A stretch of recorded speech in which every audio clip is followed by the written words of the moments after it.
Saudara, ketika ada yang mati ketika kita masih hidup, ini yang sering kali terjadi dalam umat Tuhan. Anggap aja saya ini setannya, saya di setan. Ini adalah jemaat Tuhan, ya kan? Pura-pura doa. Oh, ini lagi doa ya.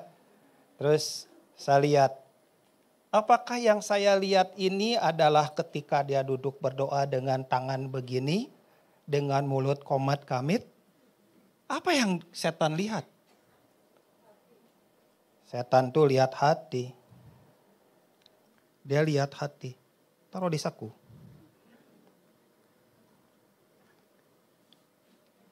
Setan tuh lihat hatinya. Dia nggak perlu ngeganggu dia.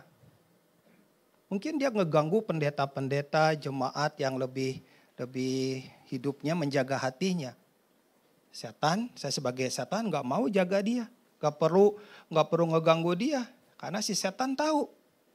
Ketika dia lihat hatinya hitam, banyak luka, bermasalah, nggak perlu saya ganggu, dia juga udah jatuh sendiri.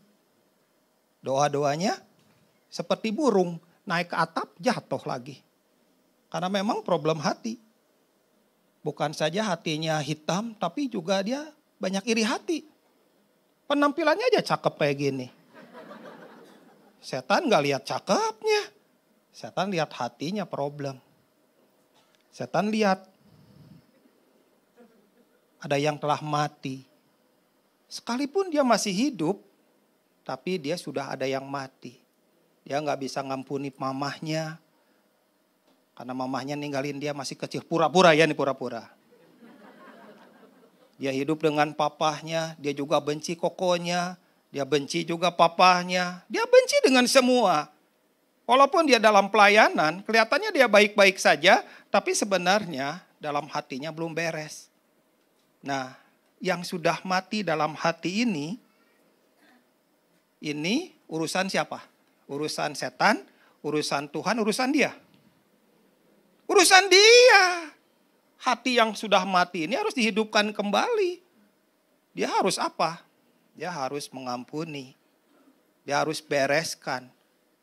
Walaupun si setan itu melihat hatinya hitam, berkarat, banyak kotoran, beracun. Kalau lagi pelayanan aja kelihatannya keren. Di luar pelayanan beracun nih orang. Gak gampang. Kalau dia kecewa dikit rusak semuanya. Bahkan dia merusak orang lain. Dia juga menghancurkan dan mencemari kerohanian orang lain.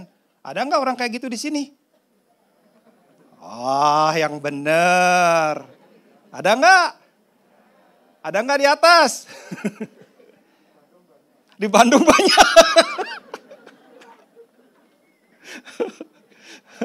Satu kali, nih sepanjang khotbah duduk sini ya. Satu kali ada orang datang ke rumah saya. Anak jemaat saya mau ngajak seorang teman main ke rumah. Berkali-kali dia menghindar, tapi hari itu dia tetap mau datang. Dan hari ketika dia datang, saya lagi ngetik karena saya seorang penulis ya. Belum banyak sih buku, baru 47 buku. Saya lagi ngetik gitu. Terus dia datang. Kok kenalin ya teman saya, sebutin namanya. Saya gak berhenti melototi dia loh. Saya melotot aja, saya perhatiin. Saya melihat, sampai si temannya baru kenalan, tapi dia merasa bahwa, kenapa ya kok saya dipelototin gitu, dilihat. Dan langsung saya berdiri loh. Saya langsung berdiri begini, dan saya berkata, saya belum pernah ketemu dengan orang sekotor kamu. Siapa kamu ini? Perempuan itu baru kenal. Saya langsung berdiri dan berkata tangannya nunjuk. Saya belum pernah ketemu dengan orang sekotor seperti kamu. Siapa kamu? Saya bilang gitu.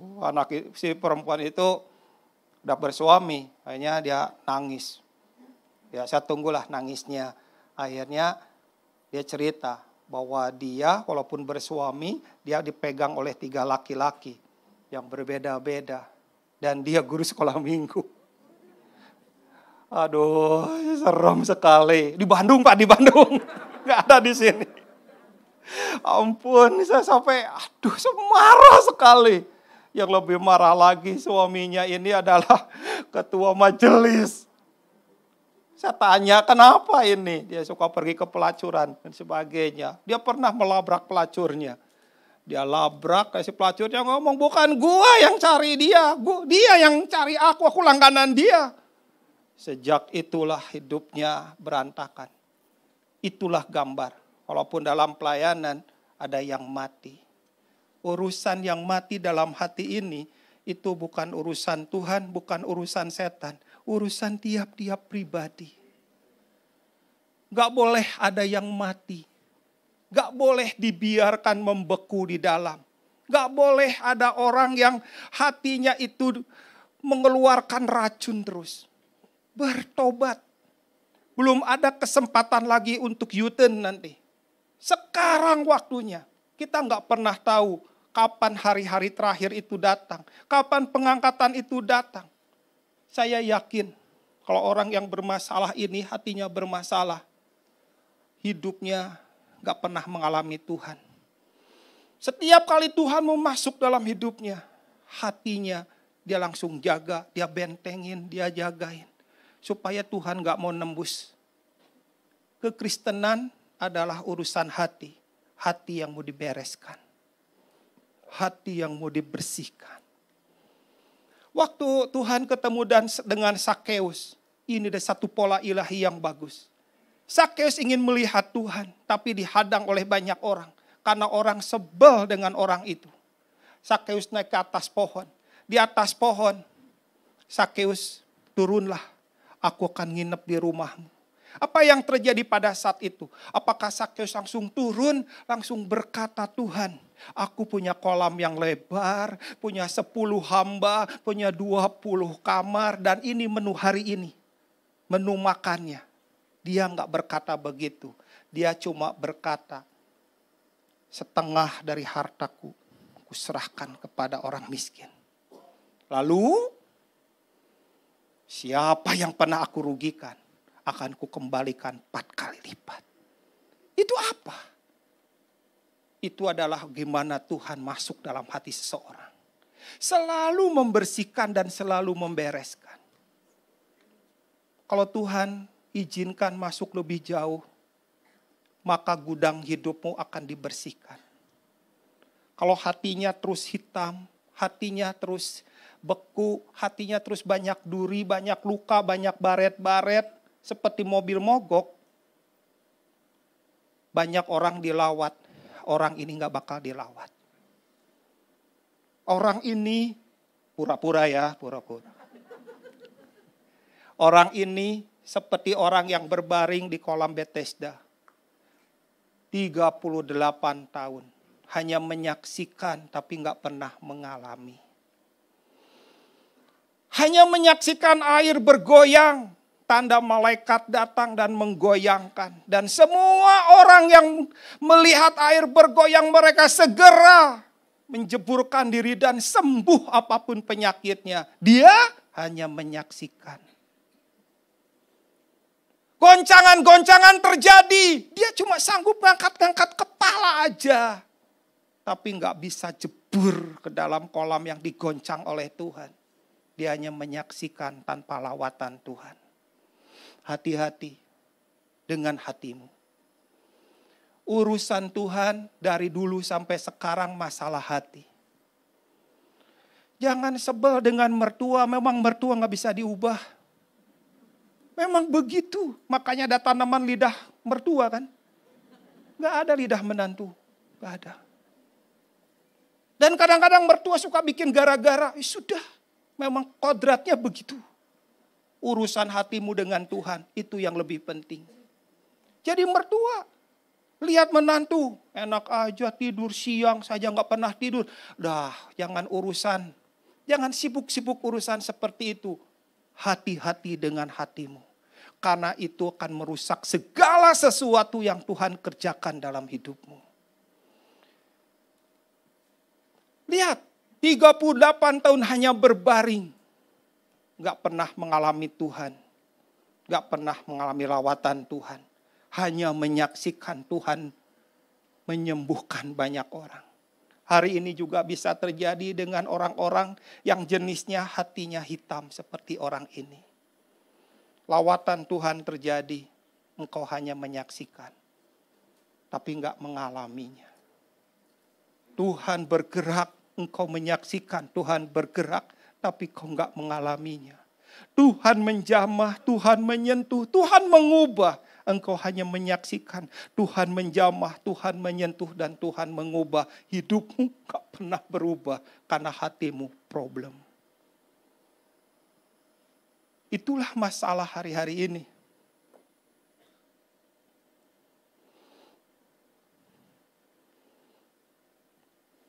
Yang membuat orang Kristen menjadi orang Kristen, real orang Kristen, bukanlah kesempurnaan, bukanlah penampilan agamawi, bukanlah menjadi trompet yang keren, gaya-gaya begini-begini.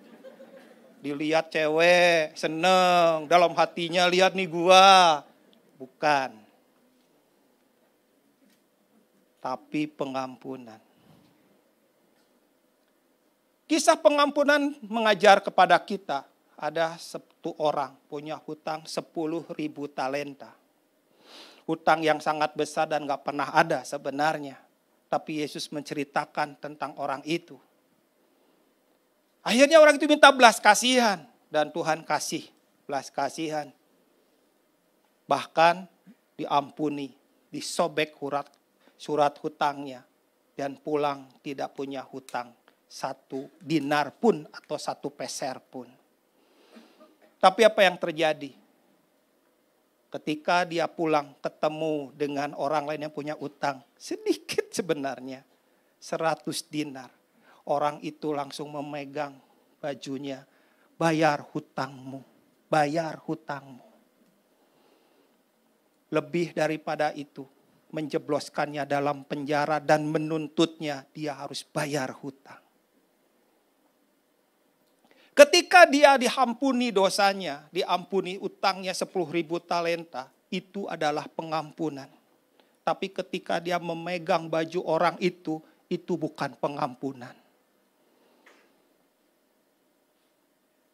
Mungkin saudara gak pegang baju orang lain, tapi hatimu terus memegang kesalahan orang lain.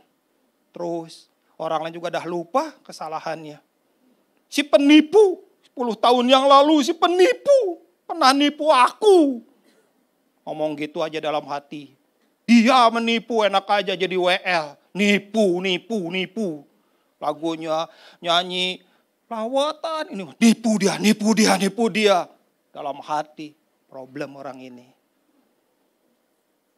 Dia akan memegang dan berkata bayar hutangmu. Saudara dalam hati, pegang juga bayar hutangmu. Itu bukan pengampunan. Hari ini, kalau setiap kita mengabaikan masalah hati, ujungnya jauh, serem. Mungkin ada U-turn 1 jalan. Mungkin gak ada U-turn lagi. Ingat dulu ya saya, waktu kita belum ada GPS, ke Jakarta ketemu konsumen, karena saya kerja di pencelupan benang. 100 kali saya ke Jakarta, 99 kali tersesat. Hanya 1 kali, itu pun kebetulan. Dan kalau tersesat jauh. Tapi hari ini, saya mau berkata, kalau hatimu tersesat, walaupun tinggal dalam gereja, seperti siapa? Seperti si sulung. Si sulung juga anak yang hilang kok. Kalau si bungsu adalah anak yang hilang yang di luar. Si sulung anak yang hilang juga di dalam gereja. Gak ngerti hati Tuhan. Gak ada hubungan dengan Tuhan. Pelayanan sih pelayanan. Sibuk sih sibuk nih kayak dia nih. Hatinya nih hitam. Ya kan?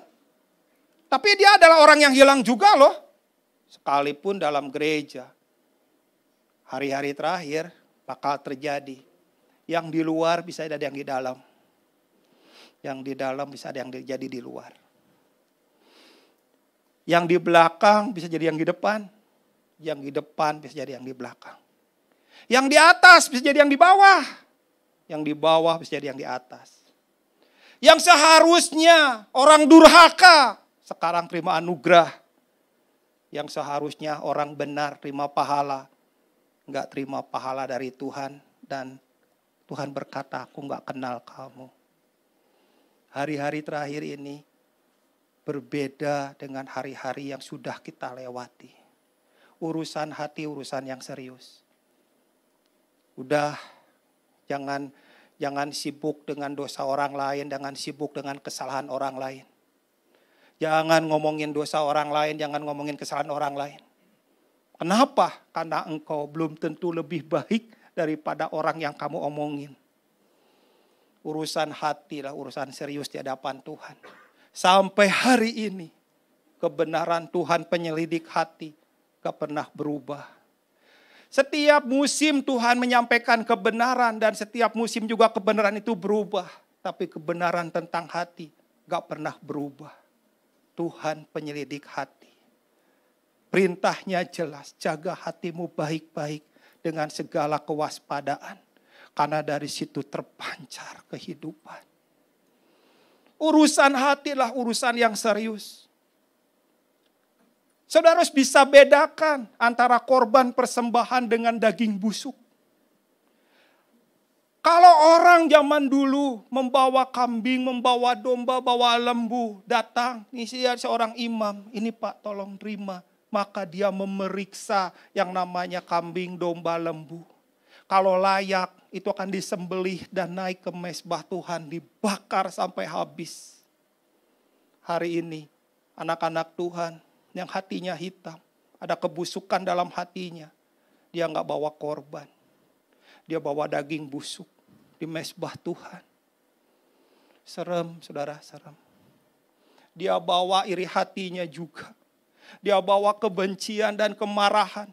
Dia bawa pemberontakan kepada siapapun dia berontak. Orang seperti ini sedang bawa daging busuk. Kalau saudara bisa bedakan itu korban dan daging busuk, jauh bedanya. Lihat Kain dan Habel. Kain tidak bawa daging busuk. Dia bawa korbannya. Dia bawa hasil taninya. Bahkan lebih keren dibandingin dengan mezbahnya Habel. Tapi persoalannya bukan masalah apa yang dibawa oleh Kain. Tapi bagaimana cara hidup Kain di hadapan Tuhan. Kalau cara hidupmu berkenan pada Tuhan, bawa hatimu, angkat. Katakan kepada Tuhan, ini hatiku banyak urusan dengan mertua. Hari ini memberesin Tuhan. Aku benci dengan suamiku. Dia diam-diam punya simpanan. Banyak lagi depositonya. Oh, masa sih benci punya banyak simpanan? Pelitnya minta ampun. Enggak menyembunyikan. Ada perbedaan ya. Selingkuh dan selingkuh keuangan. Selingkuh keuangan tuh gini. Saya ngasih diam-diam tanpa istriku tahu. Itu namanya selingkuh keuangan. Atau si istri sama. Ngasih uangnya diam-diam tanpa suaminya tahu. Itu namanya selingkuh keuangan. Harusnya nggak gitu dong, jujur. Kalau seandainya saya beri kepada siapapun, saya mengatakannya. Kenapa? Karena masalah hati. Terbuka, terang, jernih, putih, bersih, dan hati nurani tidak menuduh. Jadi nggak ada selingkuh keuangan. Kenapa sembunyi-sembunyi? Kenapa nggak bilang jujur sama suami atau sama istri? Pasti ada yang nggak benar. Harusnya berani. Kalau saya berani. Mah, nanti kasih sini ya. Ya. Nanti kasih sini ya. Saya pegang uang, istriku juga pegang uang. Tapi semua keuangan gak ada yang tersembunyi. Kenapa? Karena masalah hati benar dalam keuangan. Jangan juga masukkan daging busuk dalam rekeningmu. Loh, gimana caranya? Bisa dong uang markup. uang korupsi, uang nyuri, itu merusak rumahmu. Yang gini-gini harusnya anak-anak Tuhan dah tahu. Tapi nyatanya nggak gitu. Dalam dunia bisnis beda dengan dunia pendeta. Dalam pendeta mah haleluya, di luar halelupa. Nggak tahu itu barang Spanyol setengah nyolong. Nggak bisa bedain itu uang korupsi, itu barang nyuri. Yuk dibeli kan harganya miring. Sorry bro, sorry. Buat saya itu daging busuk. Nggak bisa dong seorang penyembah bisa masukin uang rekening ke dalam rekening itu yang namanya daging busuk. Nggak bisa dong. Nggak bisa dong daging busuk masuk dalam rumah tanggamu, merusak pernikahanmu, mencemari ranjang pernikahanmu. Nggak bisa dong. Hatimu penting di hadapan Tuhan. Nah yang gini-gini ujungnya banyak. Ujungnya engkau nggak melakukan kehendak Tuhan walaupun diam dalam gereja 24 jam kali 7 kali sekian tahun. Kenapa? Karena seperti 38 tahun yang berbaring di kolam Bethesda. Hanya menyaksikan, gak ngalami. Hanya melihat, gak mengalami. Hanya melihat Tuhan bergerak, tapi gak mengalami. Lumpuh secara rohani. Kenapa? Karena masalah problem hati ini. Nah yang gini-gini saudara. Hati-hatilah. Jangan anggap sepele. Jangan menganggap dalam sebuah ibadah saudara mengalami Tuhan. Belum, Tuhan melihat hati. Para pelayan juga sama. Jangan sibuk melayani, rumah tanggamu di rumah kering-keringan. Mana bisa rumah tangga kering hidupmu subur. Kalau rumah tanggamu subur, pasti hidupmu subur. Secara rohani kalau rumah tanggamu di rumah, duduk sebentar aja dengan keluarga 5 menit langsung bertengkar. Kenapa bisa begitu? Anak orang lain diurus, anak sering gak keurus. Orang tua orang lain diurus, orang tua sendiri kapiran. Orang tua orang lain masuk surga. Mamahmu, papahmu mati gak disayang. Gak kenal kebenaran. Saya kasih tahu. Orang Kristen sejati mengurus banyak orang. Juga mengurus keluarganya. Gak ada keluarga yang diabaikan.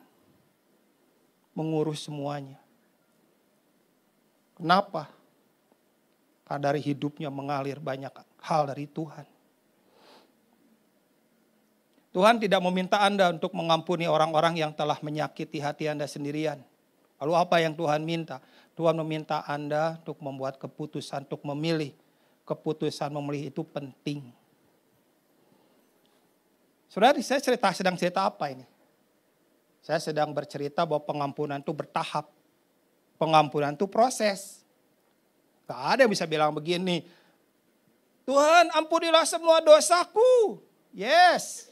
Semua dosaku selesai, beres. No. Sebagai orang bisnis saya ngerti bahwa setiap dosa itu ada kontrabonnya. Beresnya per faktur. Ya dong. Gak bisa dong bahwa dosa itu paket hemat. Lalu dengan mudah kita minta ampun seenaknya lalu bikin dosa lagi. Enggak lah. Minta ampun pada Tuhan juga, firman Tuhan juga mengatakan, hendaklah kamu saling mengaku dosamu supaya kamu sembuh. Sangat penting mengaku dosa pada saudaraku. Kalau aku punya hubungan dengan dia ngeblend, dia tahu hidupku, aku juga tahu hidupnya.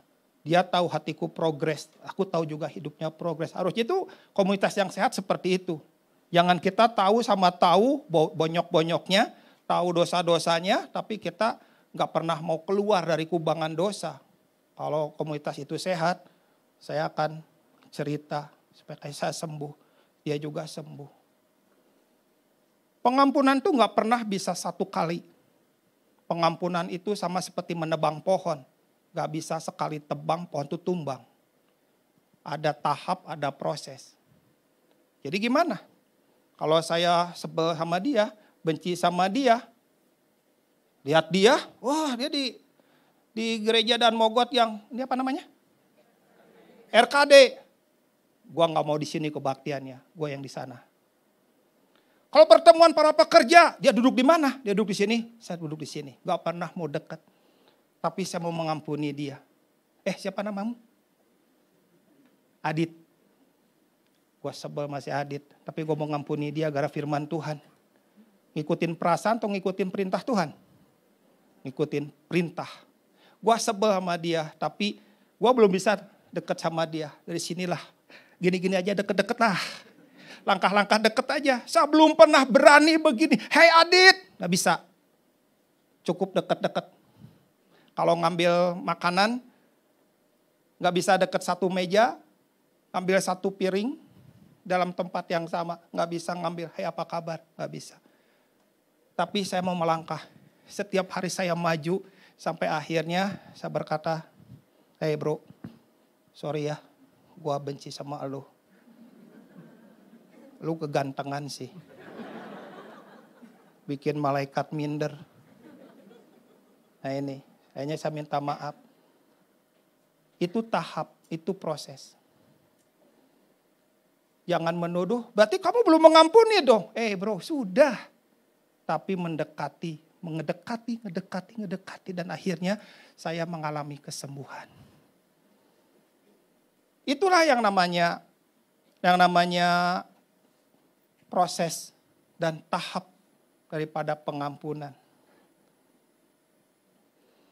Tuhan akan menolong Anda untuk mengalami proses pengampunan setahap demi setahap.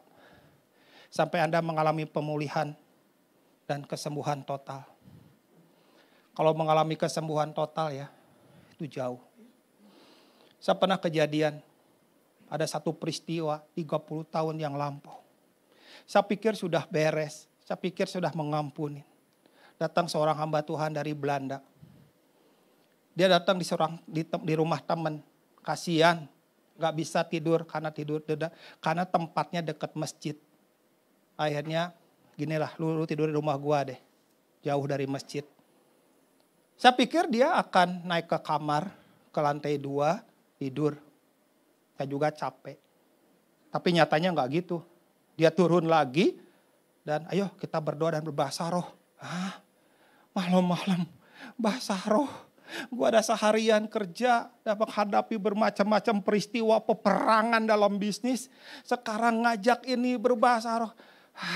Dia nggak urusan, dia bahasa roh terus bahasa roh. Aja saya juga dengan sungkan-sungkan ya udahlah saya juga bahasa roh. Tiba-tiba ketika lagi berbahasa roh, tiba-tiba mata saya terbuka.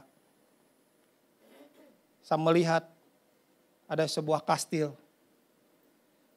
Saya melihat di sebuah ruang bawah tanah. Saya melihat seorang algojo yang sedang menyiksa seseorang. Dan saya melihat Tuhan Yesus datang dalam ruang bawah tanah itu. Yang tadinya gelap, bau, kotor dan sebagainya. Tuhan Yesus masuk. Dan saya melihat ternyata yang disiksa oleh algojo itu saya. 30 tahun peristiwa itu terus mengendap dalam hati saya. Peristiwa itu benar-benar Tuhan selesaikan malam itu. Saya katakan, saya sudah mengampuni. Kebenaran mengampuni masalah bertahap dan proses itu kebenaran yang terungkap. Akhirnya pada malam itu, saya berdoa lagi. Seorang Belanda ini pegang pundak saya. Sebelah kiri. Seperti ini. Dan berbahasa roh terus. Di pundak saya terasa sekali pundak saya di sebelah kanan itu hangat karena tangan dia. Setelah saya terus berbahasa roh, Tuhan tunjukkan bagaimana waktu itu teman-teman pelayanan mengkhianati saya. Waktu pelayanan seperti ini, waktu kita sedang evaluasi pelayanan, dia normal. Tapi malam itu saya bilang kepada teman-teman, malam ini saya nggak bisa ikut full evaluasi pelayanan. Saya harus ngantar nenek saya terapi tulang. Jadi sorry ya. Saya jemput nenek saya bawa ke dokter tulang. Tapi karena penuh, akhirnya saya bilang ke nenek saya, aneh juga hari itu, kenapa kok saya balik lagi ke tempat mereka evaluasi. Mungkin kalau hari itu saya nggak balik ceritanya nggak akan terjadi. Tapi hari itu saya langsung ke tempat itu Dan saya bilang pada nenek, "Nek, ini kan penuh ya." Saya bilang ke emak, "Ma, ini kan penuh. Jadi saya selesaikan dulu." "Ya, tapi ingat jangan lupa aku dijemput." "Iya, nanti ku jemput." Akhirnya saya datang ke sana. Sampai di sana pintu pagarnya terbuka. Pintu garasinya terbuka. Akhirnya saya buka dan saya masuk. Gak ada satupun yang tahu. Dan saya dengar mereka lagi ngomongin saya semuanya. Tidak ada satupun yang tidak ngomongin saya. Dan saya bersembunyi di sebelah balik pintu. Sambil tahan napas dan tahan air mata. Itu peristiwa benar-benar menghancurkan. Menyakiti, pengkhianatan di depan lu oke, di belakang lu ngomongin. Tapi peristiwa itu juga yang menghambat saya untuk mengalami Tuhan lebih jauh. Peristiwa itu terjadi lagi malam itu dalam mimpi. Dan si bule itu terus berbahasa roh. Dia kan tangannya pegang pundak kanan. Tapi saya merasa ada seseorang yang pegang pundak kiri. Begitu saya sadar di ruangan itu, di balik pintu itu kok pundak saya di sebelah kiri kok anget. Saya lihat ada Tuhan Yesus di situ. Saya nangis. Malam itu nangis habis. Tangisan 30 tahun keluar semuanya. Itu ampas-ampasnya peristiwa 30 tahun keluar semuanya. Dan disitulah saya mengalami kesembuhan. Perlu yang seperti itu. Perlu Tuhan membuat engkau gak ada yang tersisa. Setelah peristiwa itu saya merasakan pelayanan saya seperti baterainya itu enggak 5-10%. Baterai hidup saya itu langsung tinggi. Langsung 90-80%. Enggak seperti dulu. Yang gampang ngos-ngosan. Yang gampang kedodoran. Enggak punya kapasitas besar. Tapi ketika Tuhan selesaikan. Tuhan keruk semua kotoran. Di situ saya tahu. Ada sesuatu yang lepas dari hidup saya. Urusan hati, urusan yang serius. Jangan sampai ke bawah mati. Dalam kekekalan, gak ada yang bisa diberesin lagi. Sudah selesai ketika engkau hidup. Dalam kekekalan kau tidak bisa berkata, "Ampuni aku, Tuhan ampuni aku." Orang yang ratusan ribuan tahun dalam neraka pun berkata, "Ampuni aku." Tapi gak ada. Gak bisa, sudah selesai. Selagi ada waktu, beresin. Saya mau bertanya terakhir. Seandainya malaikat datang kepada saudara masing-masing dan berkata kepadamu, waktumu tinggal seminggu, apa yang kau lakukan? Kalau saya pernah nyakiti seseorang yang ada di DM. Misalnya, si Adit. Begitu malaikat datang dan bilang waktu saya cuma seminggu. Saya langsung telepon, "Dit, lu di mana?" "Gue lagi main trompet." Gaya. Gue mau datang. Terus kita ketemu di mall. Gue langsung salaman, "Dit, sorry ya. Gue minta ampun, saya mau beresin. Gue benci lu, gue sebel sama lu. Gue gak suka sama lu. Lu, saya sebutin kesalahan saya." Dan dia bilang, gak usah, gak boleh. Kalau saya minta maaf gini, lu pandang mataku, pandang. Ya, pandang. Gua serius, lu pandang serius. Ya, nah gua minta maaf ya. Nah gini, karena ini sedang menyelesaikan sesuatu yang ilahi, pengampunan. Maka lihat, Tuhan akan membanjiri hidupmu jauh daripada sebelumnya. Tuhan akan menjamah jauh daripada sebelumnya. Baterai hidupmu enggak kembang kempis lagi. Baterai hidupmu enggak cuma 5%, 2 menit kemudian habis. Baterai hidupmu akan terus penuh. Dan mengalami banyak perkara-perkara dari Tuhan. Yang gini-gini saudara. Setiap saudara harusnya mengalami. Jangan anggap teman di sebelahmu itu orang yang gak kenal. Kenapa sih duduknya gini-gini terus? Dengan orang yang kenal. Gereja itu bukan duduk yang enak. Gereja itu duduk dengan orang yang belum kenal. Dan berusaha untuk mengenalnya. Minggu depan janji ya, duduknya jangan itu-itu doang ya. Jangan dengan yang itu-itu doang ya. Si istri ngintil terus, abis aku gak kenal. Lu udah kenalan di gereja ini udah sekian tahun. Abis saya kan enaknya dengan Koko. Mana bisa gitu. Lu gua pengen kenal si A, gua kenal si B. Harusnya begitu. Perbesar kapasitasmu. Gak duduk dengan orang yang sama. Gak duduk langsung pulang.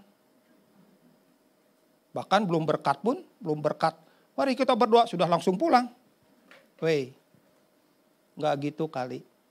Itu bukan kekristenan sejati. Kekristenan sejati itu selesai ibadah fellowship. Ngeblend. Jangan gengnya itu terus. Punya geng tapi ya 4-5 orang terus. Gak nambah member. Kalau member nama juga minder. Habis ini main terus bawaannya. Gak gitu juga. Perbesar kapasitasmu. Urus hatimu dengan benar. Kalau hati dia benar, masukkan lagi. Tuhan yang melihat hati. Tuhan yang melihat progres hidupnya. Sepanjang dia membangun sesuatu yang di dalam, sepanjang itulah Tuhan akan muncul. Kalau Tuhan muncul dalam hidupnya, ceritanya jauh. Jauh sekali. Amin. Mari kita berdoa.